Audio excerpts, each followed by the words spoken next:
ನಮಸ್ತೆ ಮಿತ್ರರೇ. ಸಣ್ಣವರಿದ್ದಾಗ ನಮಗೆ ಪೆನ್ಸಿಲಲ್ಲಿ ಬರಲಿಕ್ಕೆ ಕೊಡ್ತಾರೆ. ಅದೇ ದೊಡ್ಡವರಾಗ್ತಾ ಹೋದ ಹಾಗೆ ಪೆನ್ನನ್ನು ಯೂಸ್ ಮಾಡಲಿಕ್ಕೆ ಹೇಳ್ತಾರೆ.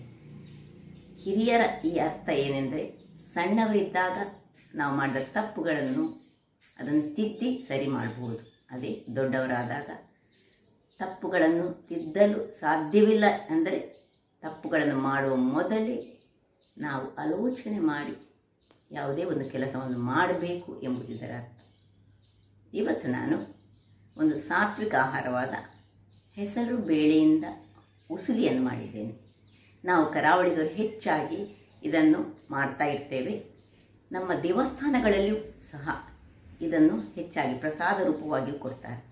ಹಾಗಿರುವಾಗ ಈ ಹೆಸರು ಬೇಳೆಯ ಒಂದು ರುಚಿಕರವಾದ ಹಾಗೂ ಆರೋಗ್ಯದಾಯಕವಾದ ಉಸುಲಿಯನ್ನು ಹೇಗೆ ಮಾಡುವುದು ಎಂದು ನೋಡುವ ಮೊದಲು ಯಾರೆಲ್ಲ ನನ್ನ ಚಾನಲನ್ನು ನೋಡ್ತಿದ್ದೀರಿ, ಯಾರೆಲ್ಲ ಇನ್ನೂ ಸಬ್ಸ್ಕ್ರೈಬ್ ಮಾಡಿಲ್ಲ, ದಯವಿಟ್ಟು ಸಬ್ಸ್ಕ್ರೈಬ್ ಮಾಡಿ ಸಪೋರ್ಟ್ ಮಾಡಿ ಪೂರ್ತಿ ವಿಡಿಯೋ ನೋಡಿ ಅಂತ ಹೇಳುತ್ತಾ ಬನ್ನಿ ಈ ಒಂದು ಹೆಸರು ಬೇಳೆಯ ಉಸುಲಿಯನ್ನು ಹೇಗೆ ಮಾಡುವುದು ಎಂದು ನೋಡೋಣ. ನಮಸ್ತೆ ಮಿತ್ರರೇ, ಇವತ್ತು ಈ ಹೆಸರು ಬೇಳೆಯಿಂದ ಉಸುಲಿಯನ್ನು ಮಾಡೋಣ. ನೋಡಿ, ನಾನು ಇದರಲ್ಲಿ 1 ಬೌಲ್ನಷ್ಟು ಹೆಸರು ಬೇಳೆಯನ್ನು ಈ 1 ಗಂಟೆಗಳ ಕಾಲ ನೆನೆಸಿಟ್ಟುಕೊಂಡಿದ್ದೇನೆ. 1 ಗಂಟೆ ಸಾಕು ನೆನೆಸಿಟ್ಕೊಂಡ್ರೆ. ಈಗ ಇಲ್ಲಿ 1 ನೀರುಳ್ಳಿಯನ್ನು ಸಣ್ಣದಾಗಿ ಹೆಚ್ಚಿಟ್ಟುಕೊಂಡಿದ್ದೇನೆ. ಸ್ವಲ್ಪ ಸಾಸಿವೆ, ಅಂದರೆ 1 ಚಮಚದಷ್ಟು ಸಾಸಿವೆ, ಒಂದು ಅರ್ಧ ಬೌಲ್ನಷ್ಟು ಫ್ರೆಶ್ ತೆಂಗಿನ ತುರಿ. ಇದು ತೆಂಗಿನ ತುರಿ ನೀವು ಎಷ್ಟು ಹಾಕಿದ್ರೆ ಅಷ್ಟು ರುಚಿಯಾಗಿ ಬರ್ತದೆ. ಇನ್ನು 2 ಕಾಯಿ ಮೆಣಸನ್ನು ಸ್ಲಿಟ್ ಮಾಡ್ಕೊಂಡಿದ್ದೇನೆ. ಸ್ವಲ್ಪ ಕರಿಬೇವಿನ ಸೊಪ್ಪು ಮತ್ತು ಕೊತ್ತಂಬರಿ ಸೊಪ್ಪು ಇದ್ದರೆ ಯೂಸ್ ಮಾಡಿ. ಮತ್ತು ಸ್ವಲ್ಪ 2-3 ಚಮಚದಷ್ಟು ಎಣ್ಣೆ ಬೇಕು. ಈಗ ಮೊದಲಿಗೆ ನೋಡಿ, ನೀರನ್ನು ನಾನು ಬಿಸಿ ಆಗಲಿಕ್ಕೆ ಇಟ್ಟುಕೊಂಡಿದ್ದೇನೆ. ಈ ನೀರನ್ನು ನಾವು ಎಷ್ಟು ನೀರು ತೆಗೆದುಕೊಳ್ಬೇಕು ಹೇಳಿದರೆ, ಈ ಒಂದು ಬೌಲಿನಲ್ಲಿ ನಾನು 1 ಬೌಲ್ ತೆಗೆದುಕೊಂಡಾದರೆ 3 ಬೌಲಿನಷ್ಟು ನೀರನ್ನು 1:3 ನೀರನ್ನು ನಾನು ಹಾಕೊಂಡು ಬಿಸಿಯಾಗಲಿಕ್ಕೆ ಇಟ್ಟಿದ್ದೇನೆ. ಈಗ ಈ ಒಂದು ನೀರಿಗೆ ಈ ನೆನೆಸಿಟ್ಟಂತಹ 1 ಗಂಟೆಗಳ ಕಾಲ ನೆನೆಸಿಟ್ಟಂತಹ, ನೀವು ಕುಕ್ಕರ್ನಲ್ಲಿ ಸಹ ಮಾಡ್ಬೋದು, ತುಂಬ ಬೆಂದು ಹೋಗ್ತದೆ. ಈ ಉಸ್ಲಿ ಮಾಡುವಾಗ ಸ್ವಲ್ಪ ನಮಗೆ ಅದು ಬಾಯಿಗೆ ಸಿಕ್ಕುವಾಗ ಇದ್ದರೆ ಬಹಳ ಚೆನ್ನಾಗಿ ಬರ್ತದೆ. ಅದರಿಂದಾಗಿ ಇದನ್ನು 1:3 ನೀರಿನಲ್ಲಿ ಬೇಯಿಸ್ಲಿಕ್ಕೆ ಹಾಕೊಳ್ಳೋಣ. ಬೆಂದು ಸಾಧಾರಣ ಬೇಯುವಾಗ ನಾವು ಅದಕ್ಕೆ ಸ್ವಲ್ಪ ಉಪ್ಪನ್ನು ಹಾಕೊಳ್ಳೋಣ. ಈಗ ಇಷ್ಟನ್ನು ನಾನು ಬೇಯಲಿಕ್ಕೆ ಇಡ್ತೇನೆ. ಮತ್ತು ಆಗಾಗ ನಾವು ಸ್ವಲ್ಪ ಇದಕ್ಕೆ ಸೌಟನ್ನು ಹಾಕೊಳ್ತಾ ಇರಬೇಕು. ಇಲ್ಲದಿದ್ದರೆ ಏನಾಗ್ತದೆ ಹೇಳಿದರೆ ಅದು ದಳ ಹಿಡಿಯುವಂತಹ ಚಾನ್ಸಸ್ ಬಹಳ ಇರ್ತದೆ. ಇಲ್ಲಿ ನೋಡಿ, ಇದನ್ನು ಮುಚ್ಚಿಕೊಂಡು ನಾನು ಇದನ್ನು ಬೇಯಲಿಕ್ಕೆ ಬಿಡ್ತೇನೆ. ವೀಕ್ಷಕರೇ, ಇಲ್ಲಿ ನೋಡಿ, ಇದು ಸ್ವಲ್ಪ ಹೆಚ್ಚು ಬೇಯುವಾಗ ಉಕ್ಕುತ್ತಾ ಬರ್ತದೆ. ಈ ಹೊತ್ತಿನಲ್ಲಿ ನಾವು ಸ್ವಲ್ಪ ಉರಿಯನ್ನು ಸಣ್ಣದಾಗಿರಿಸಿಕೊಂಡು ಸ್ವಲ್ಪ ಸಣ್ಣದು ಮಾಡಿಕೊಳ್ಳೋಣ. ಮತ್ತು ಒಂದು ಸ್ವಲ್ಪ ಉಪ್ಪನ್ನು ಇದಕ್ಕೆ ಹಾಕೊಳ್ಳೋಣ. ಉಪ್ಪು ಹಾಕ್ಕೊಂಡು ಇನ್ನು ಪುನಃ ಸಣ್ಣ ಉರಿಯಲ್ಲಿ ಇದನ್ನು ಮುಚ್ಚಿಟ್ಟುಕೊಂಡು ಇನ್ನೊಂದು 2 ನಿಮಿಷಗಳ ಕಾಲ ಬೇಯಿಸೋಣ. ಅದು ಬೇಯುವುದನ್ನು ನೋಡಿದರೆ ಅದು ಬೆಂದ ಮೇಲೆ ಆಫ್ ಮಾಡಿ ಅದರ ನೀರನ್ನು ತೆಗೆದುಕೊಂಡ್ರೆ ಆಯಿತು. ವೀಕ್ಷಕರೇ, ಇಲ್ಲಿ ನೋಡಿ, ಸಣ್ಣ ಉರಿಯಲ್ಲಿ ನಾನು ಒಂದು 5 ನಿಮಿಷಗಳ ಕಾಲ ಬೇಯಿಸಿದ್ದೇನೆ. ಸುರಿಗೆ ದೊಡ್ಡ ಉರಿಯಲ್ಲಿತ್ತು. ನೋಡಿ, ಲೆಕ್ಕಕ್ಕಿಂತ ಹೆಚ್ಚು ಸದ ಬೇಯಬಾರ್ದು, ನೋಡ್ಕೊಳ್ಳೋಣ. ನೋಡಿ, ಸ್ಮೂತ್ ಆಗಿದೆ. ಯಾವಾಗ ಸ್ಮೂತ್ ಆಯ್ತು ಅಂತ ಹೇಳುವಾಗ ಇದನ್ನು ಆಫ್ ಮಾಡಿಕೊಂಡು ನಾವು ಇದನ್ನು ನೋಡಿ ಒಂದು ಪಾತ್ರೆಯಲ್ಲಿ ಸ್ಟ್ರೈನ್ ಮಾಡಿಕೊಳ್ಳೋಣ. ಈ ನೀರನ್ನು ಮತ್ತೆ ನಾವು ವೇಸ್ಟ್ ಮಾಡಲಿಕ್ಕಿಲ್ಲ. ಯಾಕೆ ಹೇಳಿದರೆ, ಆ ನೀರನ್ನು ನಾವು ಸಾರು ಮಾಡುವಾಗ ಅಥವಾ ಏನಾದರೂ ಇತರ ಇದಕ್ಕೆ ಉಪಯೋಗಿಸ್ಕೊಳ್ಬೋದು. ಸ್ವಲ್ಪ ನೀರು ಮಾಡಿ ಇದೇ ಗ್ಯಾಸಿನಲ್ಲಿ ಇಲ್ಲಿ ನಾವು ಒಂದು ಬಾಣಲೆಯನ್ನು ಇಟ್ಟುಕೊಳ್ಳೋಣ. ಇಲ್ಲಿ ನೋಡಿ, ಇದು ನಾನು ನೀರನ್ನೆಲ್ಲ ತೆಗೆದುಕೊಂಡಿಟ್ಟಿದ್ದೇನೆ. ಇನ್ನು ಈ ನೀರನ್ನು ನಾವು ನೋಡಿ ತೆಗೆದುಕೊಂಡ ಈ ನೀರನ್ನು ಬಿಸಾಡಲಿಕ್ಕಿಲ್ಲ. ಇದನ್ನು ಏನಾದರೂ ಸಾರು ಮಾಡಲಿಕ್ಕೆ ಉಪಯೋಗಿಸ್ಕೊಳ್ಬೋದು, ವೇಸ್ಟ್ ಮಾಡಲಿಕ್ಕೆ ಇಲ್ಲ. ಇದನ್ನು ಹಾಗೆ ಇಟ್ಕೊಳ್ಳೋಣ. ಇಲ್ಲಿ ನೋಡಿ, ಇದು ಬಿಸಿಯಾಗಿದೆ. ಇಲ್ಲಿ ನಾನು ಒಂದು 2-3 ಚಮಚದಷ್ಟು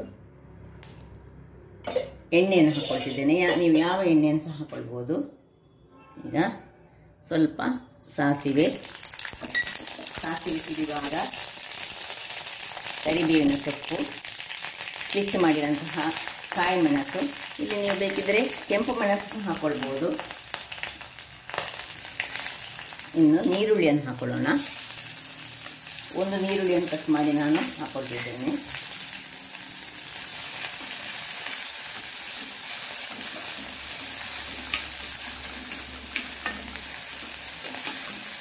ಬಹಳ ಸುಲಭವಾಗಿ ಮಾಡುವಂತಹದ್ದು. ಈ ಉಪವಾಸದ ದಿನಗಳಲ್ಲೆಲ್ಲ ಕೆಲವರು ಇದನ್ನು ಯೂಸ್ ಮಾಡ್ತಾರೆ, ಮತ್ತು ಸಂಕಷ್ಟಹರ ಚತುರ್ದಶಿಯ ದಿವಸಲೂ ಇದನ್ನು ಉಪಯೋಗಿಸ್ಬೋದು. ಇದು ಸ್ವಲ್ಪ ತುಂಬ ಏನು ಫ್ರೈ ಆಗಬೇಕಂತಿಲ್ಲ, ನೀರುಳ್ಳಿ ಸ್ವಲ್ಪ ಹದದಲ್ಲಿ ಫ್ರೈ ಆಗುವಾಗ ಇನ್ನು ನೋಡಿ ಆಲ್ರೆಡಿ ನಾವು ಉಪ್ಪನ್ನು ಹಾಕ್ಕೊಂಡಿದ್ದೇವೆ. ಇದನ್ನು ನಿಮಗೆ ಇನ್ನೂ ಸಹ ಕಡಿಮೆ ಸ್ವಲ್ಪ ಬೇಯಬೇಕಿದ್ರೆ ಇನ್ನೂ ಸಹ ಕಡಿಮೆ ಬೇಯಿಸ್ಬೋದು, ಅಥವಾ ಇದನ್ನು ಕುಕ್ಕರ್ನಲ್ಲಿ ಹೆಚ್ಚು ಬೇಯಿಸಿ ಸಹ ಮಾಡ್ಬೋದು. ಉಸುಳಿ ಹೇಗೆ ಸಹ ಮಾಡಿದರೆ ನಡೀತದೆ. ನಿಮ್ಮ ಕೆಲವರಿಗೆ ಸ್ವಲ್ಪ ಇಡೀ ಆಗಿರ್ಬೇಕಂತ ಇರ್ತದೆ, ಆ ರೀತಿಯ ಸಹ ಮಾಡ್ಬೋದು. ನೋಡಿ ಇದು ಸಾಧಾರಣ ಬೆಂದಿದೆ. ಎಲ್ಲವನ್ನು ಹಾಕೊಳ್ಳೋಣ.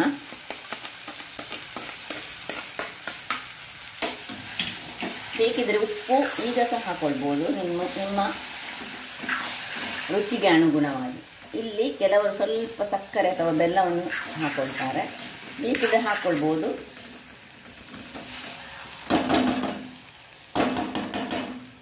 ಇನ್ನು ಕೊನೆಗೆ ತೆಂಗಿನ ತುರಿ. ಎಷ್ಟು ತೆಂಗಿನ ತುರಿ ನೀವು ಹಾಕ್ಕೊಳ್ತೀರಿ ಅಷ್ಟು ಒಳ್ಳೆಯದಾಗ್ತದೆ.